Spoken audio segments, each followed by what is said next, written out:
Bismillahir Rahmanir Rahim. Alhamdulillahi Rabbil Alamin. Wassalatu wassalam ala Sayyidina Muhammadin wa ala ahlihi wa sahbihi ajma'in. A'ma bad. Salam alaikum wa rahmatullahi wa barakatuh. Aujourd'hui, nous continuons donc le voyage, nous aussi, de Isra wal Miraj. Donc le voyage vers Jérusalem et ensuite vers les cieux. Le voyage que le prophète sallallahu alayhi wa sallam a entrepris avec Jibril. Nous étions arrivés au moment où le prophète sallallahu alayhi wa sallam entre dans le masjid et s'apprête à l'idée, à diriger la prière avec tous les autres prophètes et les autres messagers. Nous avions dit que eux sont en ligne derrière lui et que chacun, bien sûr, est leader d'une umma et que le prophète sallallahu alayhi wa sallam est le leader de tous les autres leaders. Nous avions dit que le fait qu'il mène les autres prophètes en prière, donc qu'il soit imam al-anbiya et Saïd al-Mursalin, c'était un honneur qui a été incomparable. Et que donc ça voulait dire que le prophète sallallahu alayhi wa sallam était le leader de toutes les autres ummas. Comme il a dit lui-même, le Saïd, ça veut dire qu'il est le maître. Il est le leader de tous les enfants de Adama le jour du jugement. Et il le dit, je ne dis pas pour me vanter, c'est juste un fait. Et donc cet incident nous prouve que le fait que le prophète sallallahu alayhi wa sallam soit le leader de tous les autres prophètes, alors que chaque autre prophète a une umma, alors il est le leader de facto de toutes les autres ummas. Un autre aspect que les savants mentionnent ici, c'est-à-dire que comme le prophète sallallahu alayhi wa sallam, tous les prophètes là sont alignés et ils sont dans un temps, ils sont tous, si vous voulez, sous leur forme spirituelle, il n'y a pas de barrière de temps, il n'y a pas de démarcation temporelle. Donc ils sont tous alignés derrière le prophète sallallahu alayhi wa sallam en un seul rang. Et derrière lui, il n'y a pas de soufouf. Il y a une rangée où il y a 124 317 et quelque chose. Vous vous souvenez de le cours qu'on a fait sur les Rasoul et les Nabis? On l'a fait il y a très longtemps, hein. Donc on parlait des prophètes et des messagers. On a dit qu'il y avait 124 000 prophètes et à peu près 317 messagers. Et donc il dit qu'ils sont tous derrière lui. Donc ça veut dire que sur la lignée, c'est la même ligne. Il n'y a qu'un seul saf, une seule ligne. Et ils sont 124 317 et quelque chose. Et ça nous prouve, donc dans ce hadith, on apprend que Jami'ul Mursalin, ils sont tous en train ils sont tous alignés derrière le prophète. Ça nous dit également que ils sont tous au même rang. La nufarriqu bayna ahadin minhum. Donc tous les prophètes et les messagers sont sur le même plan. Tous les prophètes sont pareils. Donc ça c'est un sens. Et dans un autre sens, tilka rusulu fadalna ba'd min ala ba'd. Donc certains prophètes ont été préférés à d'autres. C'est-à-dire que on a deux ayats qui sont différents. Et comment est-ce qu'on fait la réconciliation? Les prophètes sont tous les mêmes, ils font la même prière, ils prient le même Dieu, ils font le même soujud. Mais parmi eux, certains ont été préférés et le prophète sallallahu alayhi wa sallam est celui qui est le meilleur d'entre eux. Et ensuite, quand il finit, il dit « Faja'alni Jibril ». Donc, dans cette version, Jibril vient maintenant et il lui présente deux récipients. Dans une autre version, Jibril fait ça, lui présente les deux récipients quand il monte au ciel. Mais dans une version, en tout cas, ça se passe maintenant. Et qu'est-ce qu'il se passe? Qu'est-ce qu'il y a dans les deux récipients? Un khamar, le vin, et l'autre du lait, laban. Donc, il y a du vin et il y a du lait. Et il faut qu'on garde à l'esprit que jusqu'à ce moment-là, le vin, le khamar, n'est pas du tout haram. Donc, il n'y a pas de souci. Il y a des gens qui boivent, de toute façon, à Makkah, et il n'y a pas d'interdiction. Et Jibril lui présente les deux. Et lui dit, choisis. Et choisis pour ta umma. En d'autres termes, ce choix ne va pas t'affecter que toi, mais ta umma également. Et le prophète sallallahu alayhi wa sallam a choisi le lait. Et Jibril lui dit, tu as choisi la fitra, tu as choisi la bonne chose. Et ça, c'est un grand symbolisme qu'on va résumer ici.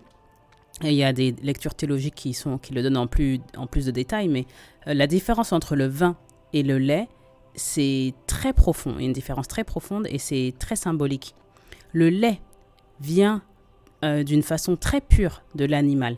Comme Allah Azza wa Jal nous dit, nous avons ramené le lait d'entre le sang et le filth, les excréments. Et vous tirez un lait pur pour que vous puissiez le boire.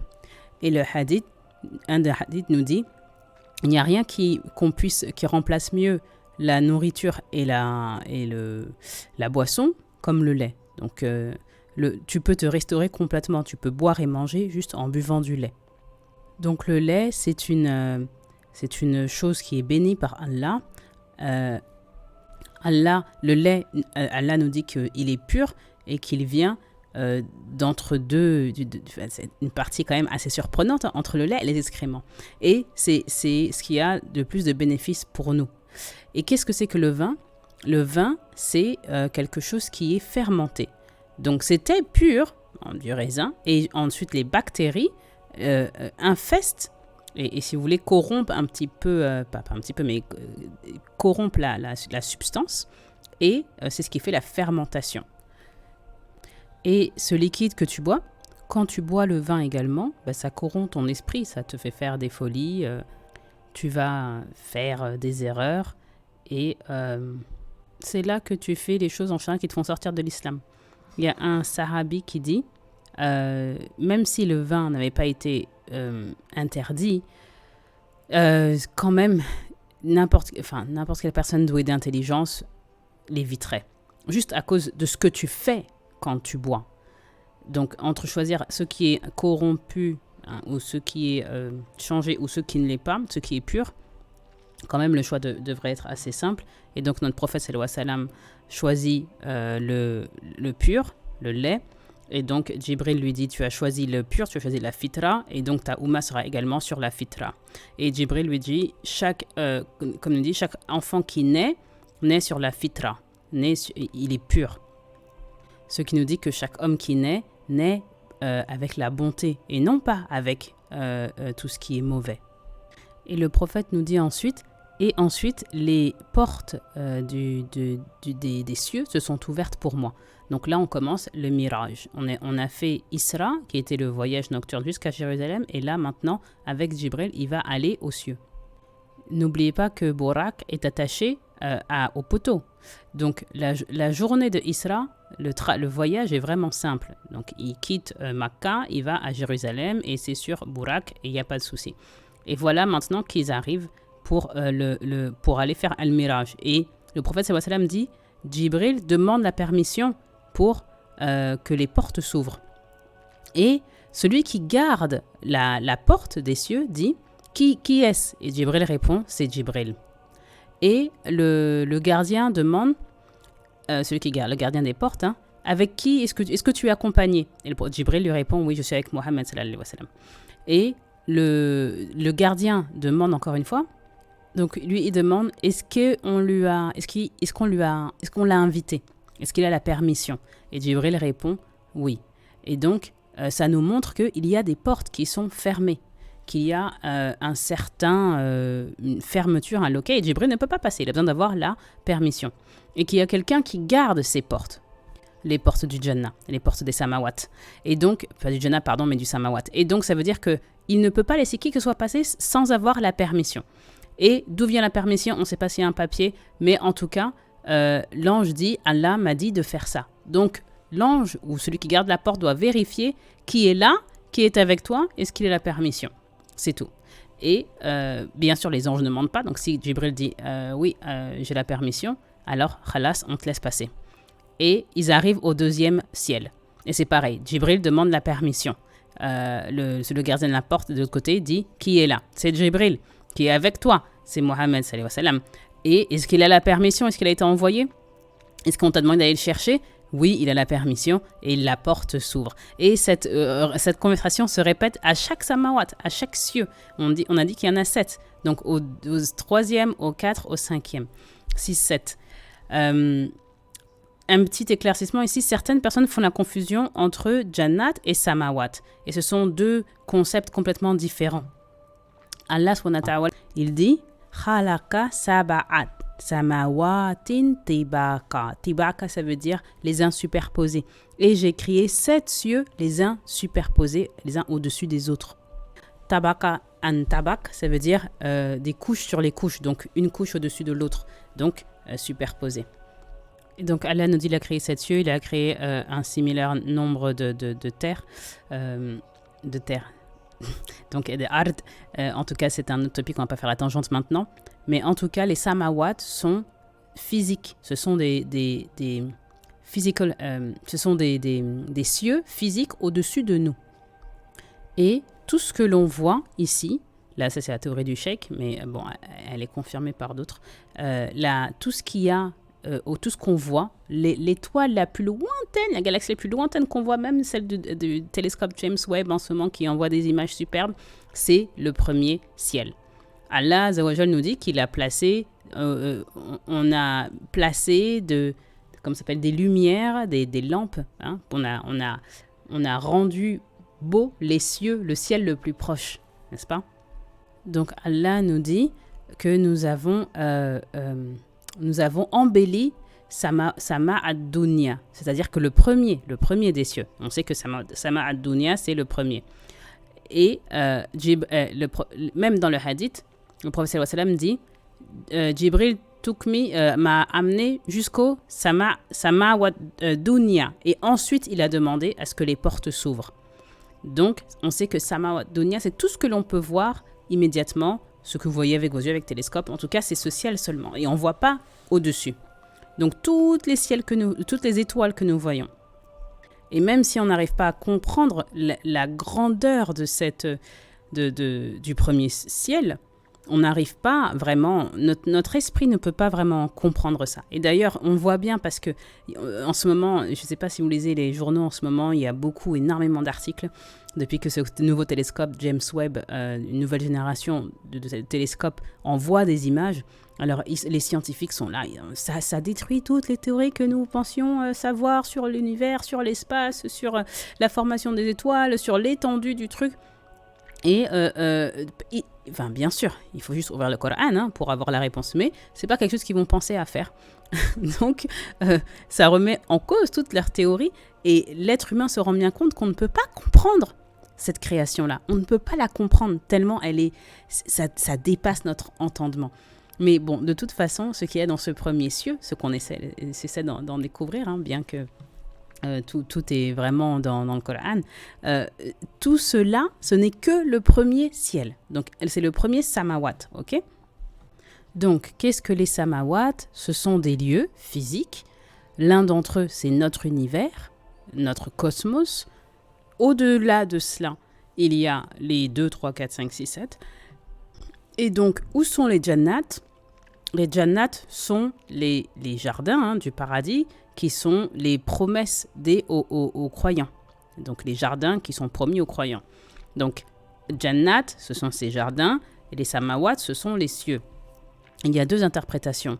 Certains disent que les Jannat sont dans les Samawat, dans les 7 Samawat. Donc, les Jannat sont également bon, il y a des centaines de milliers de niveaux de Jannat. Et où est-ce qu'ils sont? Ils sont entre les Jannat, donc on va dire du 2e jusqu'au 7e Jannat. Et ça, c'est une interprétation. Une autre interprétation, qui est assez similaire, c'est que les Jannat commencent au 6e Samawat, au 6e ciel, et ils vont jusqu'au 7e. Donc ça, c'est Ilm al-Ghaib, nous, on ne sait pas. On est juste de trouver quelques pièces ici et là, mais en tout cas, il y a une opinion qui dit que les Jannat c'est le haut des Samawat, donc du 6 au 17. Et certains autres disent que les Jannat, les jardins, sont donc entre tous les 7 cieux. Donc, le prophète sallallahu alayhi wa sallam arrive à la première porte s'ouvre et il voit un homme qui est grand, qui est très grand et qui est là, debout. Et Jibril lui dit, c'est ton père Adam, donc donne-lui le salam. Et le prophète sallallahu alayhi wa sallam envoie sur lui le salut et Adam lui répond, Marhaban binibil salih wa nabin salih. Donc, bienvenue, noble fils et noble prophète. Ou pieux au lieu de noble. Et donc ça, c'est une conversation où on voit ce qui se passe entre à chaque étage. Donc quel prophète est à chaque étage et quelle est la conversation. Donc, au deuxième ciel, il voit Yahya et Isa et il dit Ibn al-Khail. Donc ça veut dire que leurs deux mères sont sœurs. Marie et sa sœur, leurs enfants sont Yahya et Isa. Et le prophète sallallahu alayhi wa sallam, Jibril lui dit, voici Yahya et Isa, on donne-leur le salam et ils disent, oh, bienvenue, noble frère et noble prophète. Donc Adam alayhi salam dit, noble fils et noble prophète, et eux disent noble frère et noble prophète. Donc ils vont ensuite au troisième ciel, et au troisième ciel, ils voient Youssouf, et pareil, la même chose, bienvenue, noble frère et noble prophète. Et c'est là que le prophète sallallahu alayhi wa sallam dit, j'ai vu Youssouf, et c'est comme si il avait reçu Shatr al-Husul, la moitié de la beauté. C'était là. C'est la seule fois où il voit Youssouf. Et il dit on avait dit que Shatr al-Husul, est-ce que c'était la moitié de la beauté de l'humanité ou de tous les hommes, ou on ne savait pas.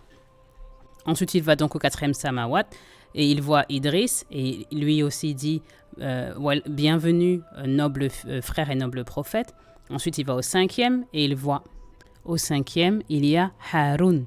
Et il lui dit pareil, bienvenue noble frère et noble prophète. Et il va au 6e Samawat et il voit Moussa. Et il décrit Moussa et il dit qu'il est, il est de couleur un peu marron, il est très fort, comme si, et qu'il a la tête ou la couleur de peau comme ceux de la tribu des Chanoa. On ne sait pas à quoi ressemble cette tribu. Et ensuite il dit, ensuite je suis monté et Moussa a commencé à pleurer. Et on lui demande, pourquoi est-ce que tu pleures? Et Moussa dit, je pleure parce que ce jeune homme qui a été envoyé après moi aura une plus grande umma que moi. Une umma qui entrera au Jannah. Donc, en gros, il dit que je suis jaloux. Parce que ce jeune homme, le prophète, il appelle le prophète sallallahu alayhi wa sallam ce jeune homme parce que, bien sûr, il a peut-être 52 ans, le prophète sallallahu alayhi wa sallam. Donc, Moussa l'appelle Khoulan parce que lui, il est mort quand il avait à peu près 130 ans. Non? Donc, comparé à Moussa, alayhi salam, il a la moitié de son âge. Donc, c'est pour ça qu'il l'appelle Khoulam. Il l'appelle jeune garçon. Donc, Moussa est autorisé, bien sûr, à l'appeler Khoulam parce qu'il a... Donc, c'est une jalousie qui est positive. Hein?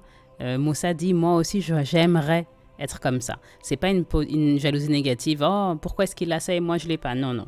Mais et en islam, on veut avoir cette course Hassanat, on veut avoir ce type de bonne jalousie. Donc, notez que chacun de ces comités de bienvenue sont là après qu'il entre le Samawat. Donc, au premier, il voit Adam. Ensuite, il voit Yahya et Isa. Ensuite, il voit Youssouf. Ensuite, Idriss. Ensuite, il voit... après Idriss, il voit Haroun. Après, il voit Moussa. Et ensuite, il voit... au 7e, on sait on sait tous, hein, le prophète sallallahu alayhi wa sallam dit, je suis parti au 7e et j'ai vu Ibrahim alayhi salam et il était assis avec son dos qui se reposait sur Baytul Ma'moun. Donc il se reposait sur Al-Baytul Ma'mour. Et Jibril m'a dit, voici ton père Ibrahim, dis-lui salam, donne-lui le salam. Et le prophète sallallahu alayhi wa sallam lui dit donc salam. Et Ibrahim répond la même chose que Adam alayhi salam lui a répondu. Notez qu'au début et à la fin, il a la même réponse. Marhaban bilibilin sa'alin wa nabil sa'alin. Et ce sont les deux seuls qui ont dit ça, Adam et Ibrahim. Les autres, ils ont dit al-ahsal, donc frère. Et les deux, Adam et Ibrahim disent noble fils. Ils sont fiers de leur fils, bien sûr, naturellement. Donc, bienvenue ô noble fils et ô noble prophète. Parlons maintenant de l'ordre de ces comités de bienvenue qui ont été envoyés par Allah subhanahu wa ta'ala. Certaines personnes y ont vu comme c'était une façon de comparer les prophètes et de dire Adam, il est au niveau le moins de, comment dire, donc celui qui est le moins noble. Mais non, pas du tout. Allah envoie les nobles prophètes pour saluer le prophète sallallahu alayhi wa sallam. C'est une coutume qu'on a toujours, quand les dignitaires vont saluer un président qui vient présenter. Les nobles, enfin les vieux de la famille, les anciens vont saluer lorsqu'il y a des visiteurs également, des gens importants qui viennent nous visiter. Et c'est juste pour saluer le prophète avant qu'il aille au prochain niveau. C'est tout. Les 7 choix des prophètes, ça ne veut pas dire qu'un est plus noble que l'autre. Et donc, il y a peut-être des références cachées que les savants ont dérivées de chacun de ces sept prophètes qui sont présents. Alors, pour Adam alayhi salam, c'est que c'est normal qu'il soit le premier parce que c'est le père de toute l'humanité. Et en voyant Adam, ce dont tu te souviens, c'est que c'est un homme que Allah subhanahu wa ta'ala a choisi pour le Jannah et ensuite il a dû le quitter, mais qu'éventuellement il y retournera. Donc ce symbolisme de quitter ta sécurité et ton confort, tu as enlevé... Et donc le symbolisme, c'est que Adam a dû quitter ce confort et cet endroit qui est béni, et le prophète sallallahu alayhi wa sallam va devoir quitter également Makkah, qui pour lui est une maison confortable et bénie, mais il va devoir partir. Et éventuellement, il y retournera, donc c'est ce symbolisme. Il va partir l'année qui arrive, dans quelques mois, mais pour pouvoir y retourner, il va devoir d'abord être expulsé de Makkah, comme son père Adam a été expulsé de Jannah. Et Shayatin a fait tout ce qu'il pouvait pour expulser Adam du Jannah, et là c'est Abu Lahab et Abu Jahal qui font tout ce qu'ils peuvent pour expulser le prophète sallallahu alayhi wa sallam de Makkah. Voilà le symbolisme. Ensuite, il y a Isa et Yahya. Ils sont chronologiquement le plus proche du prophète en termes de temps. Il n'y a pas de prophète entre Isa et Yahya et le prophète sallallahu alayhi wa sallam. Ils sont les prophètes qui sont les plus proches en termes d'ordre chronologique. Donc, il y a également un autre symbolisme qui est que les Yahoud ont essayé de tuer ces deux, Yahya et Isa. Ils ont réussi à tuer Yahya, leur propre prophète, et donc dans le Nouveau Testament, c'est marqué dans leur livre, ils ont tué Yahya à Baytul Maqdis. Donc ça franchement, c'est dans leur livre. Donc ils le tuent à Baytul Maqdis, Yahya. Ils ont essayé de tuer Isa bin Maryam, Jésus, mais ils n'ont pas réussi. Allah l'élève. Et donc le symbolisme ici, c'est que Ya Rasulullah, tu n'es pas le seul dont le peuple s'est opposé à lui. Là, c'est ce qu'on a au deuxième, mais au troisième étage, il y a également Youssouf. Youssouf, alayhi salam, dont ses propres frères ont essayé de le tuer. Ils l'ont jeté dans le puits, ils ont voulu le tuer.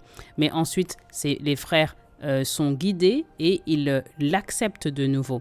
Et donc, c'est le symbolisme que tes gens qui t'ont expulsé, tes frères de sang, vont revenir également à la religion. Ils vont revenir à toi. Et le prophète sallallahu alayhi wa sallam, qui est-ce qu'il cite lorsqu'il est sur la Kaaba, lorsqu'il fait la conquête de Makkah, à Fatimaka, lorsqu'il s'adresse à Makkah pour la première fois. Et il dit, aucun reproche ne vous sera fait aujourd'hui. Et qui est-ce qu'il cite? Il cite Youssouf, le prophète sallallahu alayhi wa sallam. Il n'y a pas de péché sur vous, Allah vous pardonnera. C'est exactement ce que dit le prophète sallallahu alayhi wa sallam, et c'est ce que a dit Youssouf à ses frères.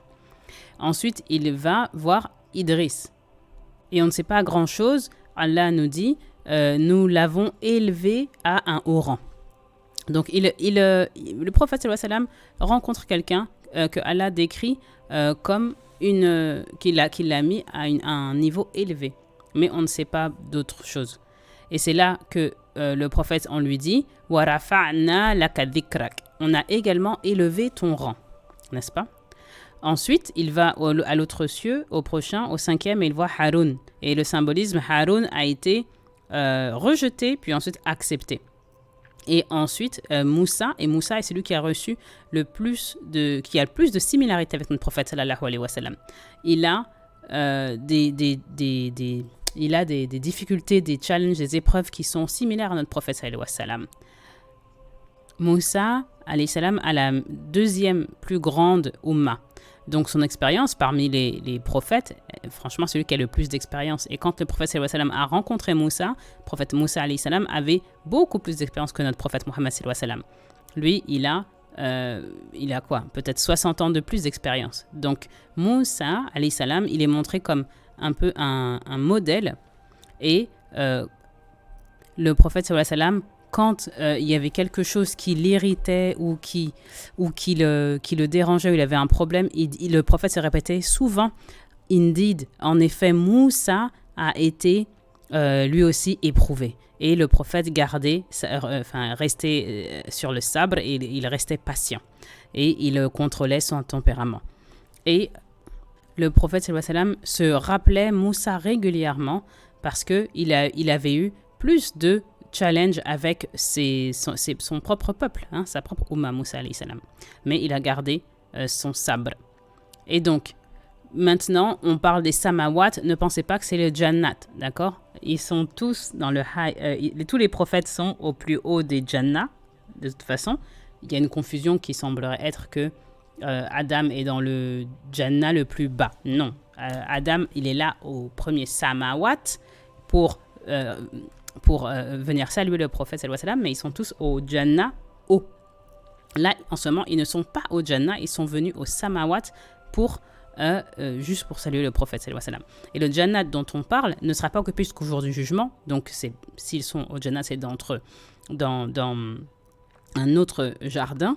L'exception qu'on sait, c'est bien sûr celle des Isa ibn Maryam, parce qu'il a été élevé aux cieux. Allah nous dit qu'il a été élevé aux cieux. Mais les autres, on a vu qu'ils étaient en train de prier dans leur tombe. Donc, les prophètes auront, si vous voulez, le Jannat haut, mais ils ne sont pas au Jannat à ce moment-là. Voilà. Donc, et le fait de montrer Ibrahim alayhi salam, le prophète, on lui montre sa lignée. Moussa, lui, il était Kalim Allah, et Ibrahim, lui, il était Khalil Allah, donc l'ami d'Allah. Et le Khalil, c'est quelqu'un qui est un confident, un ami proche. Et le prophète sallallahu alayhi wa sallam a dit, Allah a seulement donné ce titre à Ibrahim et à moi. Donc, nous sommes les seuls Khalil. Et personne d'autre, seulement ces deux personnes qui ont atteint ce statut Khalil Allah. Et le fait que Ibrahim est assis, allongé un peu sur Baytul Ma'mour, ça, c'est complètement approprié. Et qu'est-ce que Baytul Ma'mour Allah Azza wa Jal mentionne dans Surat Al-Tur? Donc Allah Azza wa Jal dit dans la Surat Al-Tur, wa Tur wa Kitabil Mastur wa Raqi Manshur wal Baytul Ma'mour. Et qu'est-ce que c'est? Ça veut dire, traduit littéralement, la maison qui est fréquentée, la maison que l'on visite. Et nous n'avons qu'un seul hadith authentique sur Baytul Ma'mour. Il y a plusieurs versions, mais un seul hadith. On n'a aucune autre information sur Al-Baytul Ma'mour. Et si vous avez entendu autre chose, alors c'est fabriqué ou très très faible. Donc la seule information que nous avons sur Al-Baytul Ma'mour, c'est que le prophète sallallahu alayhi wa sallam a dit c'est une maison qui est similaire de la Kaaba. Et dans une autre version, il dit c'est la Kaaba qui est aux cieux. Donc elle est exactement au-dessus de la Kaaba qui est sur terre, et si elle devait tomber, elle est au ciel, et si elle devait tomber sur terre, elle tomberait sur la Kaaba qui est ici sur terre, et elle a été créée depuis que Allah, donc depuis le début de la création, depuis que Allah a fait la création, 70 000 anges vont tous les jours au Al-Baytul Ma'mour pour prier, et ces anges ne reviennent jamais. Donc tous les jours, depuis le début de la création, les 70 000 anges se succèdent à Baytul Ma'mour et ils ne reviennent pas. Et c'est tous les jours, donc faites des maths. Combien d'anges y a-t-il? Ils y sont allés et ils n'y retourneront jamais. Et depuis le début de la création jusqu'à Yom Kiyama. Et Ibrahim est là-bas parce que c'est lui qui a construit la Kaaba sur terre et il mérite d'être associé à la Kaaba qui est dans les cieux. Et on sait que Al-Jaza min al-Jisil Hamal, la récompense est tu auras la récompense que tu mérites. Si tu fais du bien, tu auras du bien. Si tu as fait du mal, tu as fait du mal. Donc, Ibrahim Issaam, qui lui construit la Kaaba sur terre, est récompensé avec Baytul Ma'mour aux cieux, au samawat. Et bien que les anges, eux, n'aient pas le droit de revenir, Ibrahim, lui, est là-bas.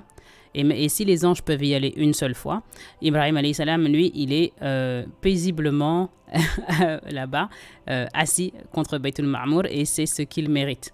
On va s'arrêter là pour le cours numéro 2. Peut-être qu'on va faire une ou deux questions avant peut-être de compléter, de finir ce cours.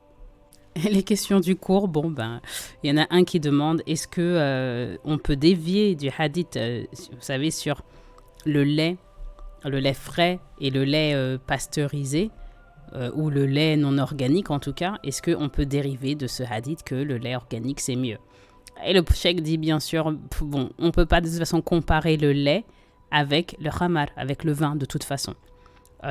Et ensuite il raconte une histoire sur le fait qu'il y a des gens en Angleterre qui boivent du lait qui n'est pas pasteurisé.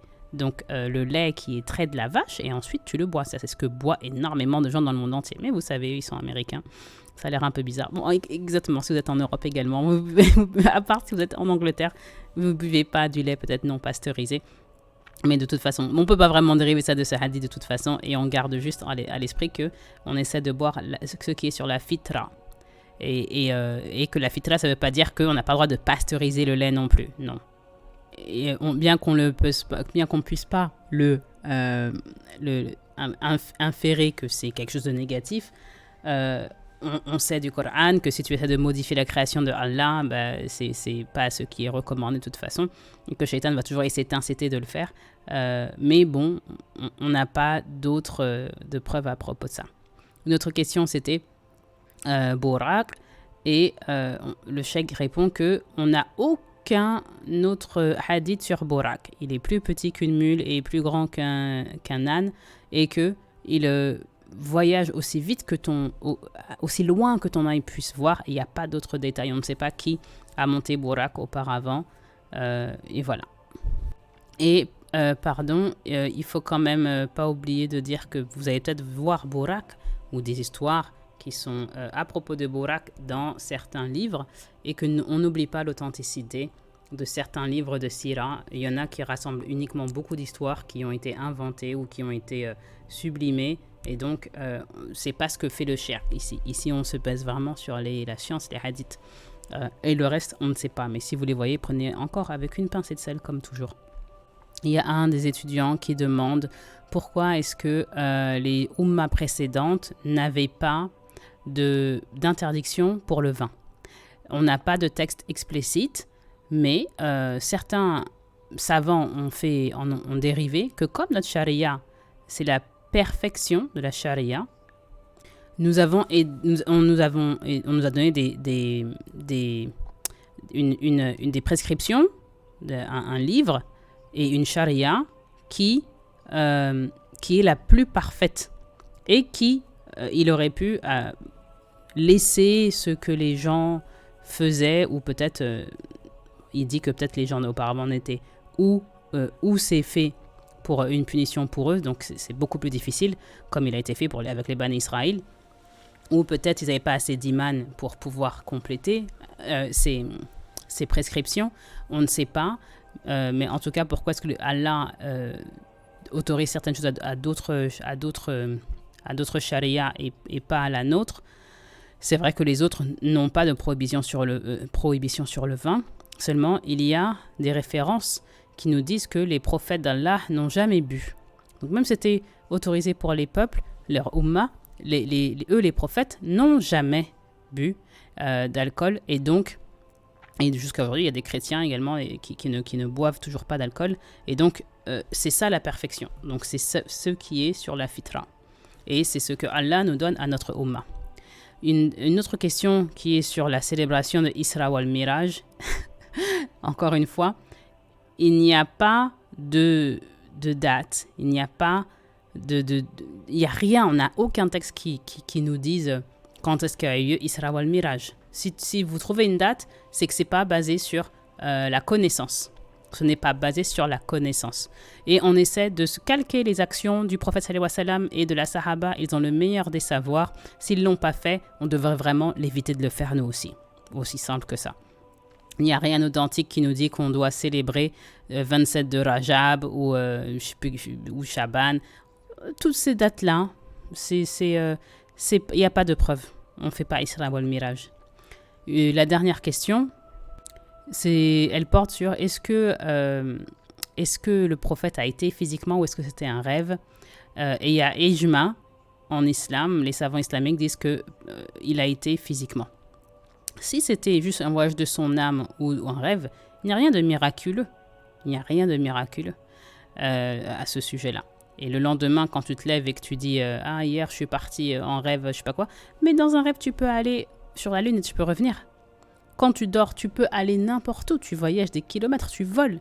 Il n'y a rien de magnifique dedans. Mais le fait que les Quraysh trouvent que c'est bizarre et qu'ils ont du mal à croire ce voyage, et que Abu Bakr il a été appelé As-Siddiq parce que c'est un voyage physique, ça avait été un voyage qui était dans son esprit ou un rêve, il n'y a pas besoin de gloire à celui qui a emmené son serviteur de la mosquée Al-Haram jusqu'à la mosquée Al-Aqsa. Non, il n'y a pas besoin de ça.